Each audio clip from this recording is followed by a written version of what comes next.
Mark 3. When Jesus entered the synagogue again, one man wey him hand die dey there. The Pharisee people come dey look Jesus with corner eye whether he go fit heal the man for Sabbath day, so that them go fit see wetin them go take accuse am. So Jesus tell the man, make you stand for center, make everybody see you. Jesus come ask, e good make we do good thing or bad thing for Sabbath day? Make we save or destroy person? But them no answer. So Jesus vex come look them round, because their heart strong well. Then he tell the man, stretch your hand. So the man stretch him hand, and the hand come well again. Then the Pharisees and Herod people come quick go outside, go plan how them go take kill Jesus. Then Jesus come out with him disciples, go the water side, and plenty people from Galilee follow him.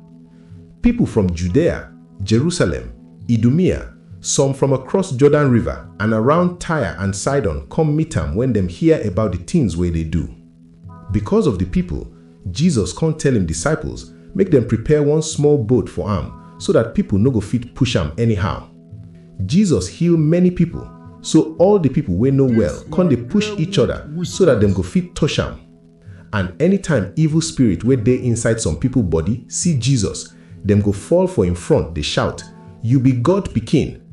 But Jesus warned them well, make them no let people know who he be. Jesus climb go on top mountain, come call the people where he want, make them come meet him for there. He choose 12 people where he call apostles, so that them go day with him, and he go fit send them go preach. He can't give them power to drive demons come out. Now the 12 where he choose be this: Simon where he call Peter, James and him brother John, wey be Zebedee children, wey Jesus they call Boanerges, wey mean thunder children, plus Andrew, Philip, Bartholomew, Matthew, Thomas, James wey be Alphaeus pikin, Thaddeus, Simon wey them they call Zealot, person wey they fight for him country, and Judas Iscariot wey sell Jesus give him enemies. Jesus go house and plenty people come gather him, so take him and him disciples no fit chop. When Jesus family hear wetin dey happen, them can't go hold am, because people they say he don dey craze. The law teachers wey come from Jerusalem say Beelzebub dey inside am, and na demon power he take dey drive demons comot from people body.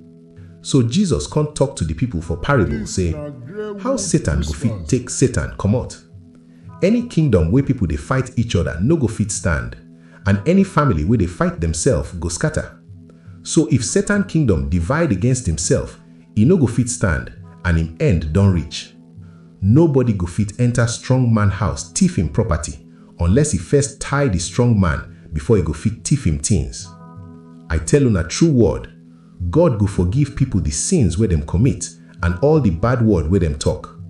But anybody wey talk bad word against the Holy Spirit, God no go ever forgive him, because he don't commit sin wey go last forever. Jesus talk so because some people say evil spirit dey inside am. Jesus mama and him brothers come meet am.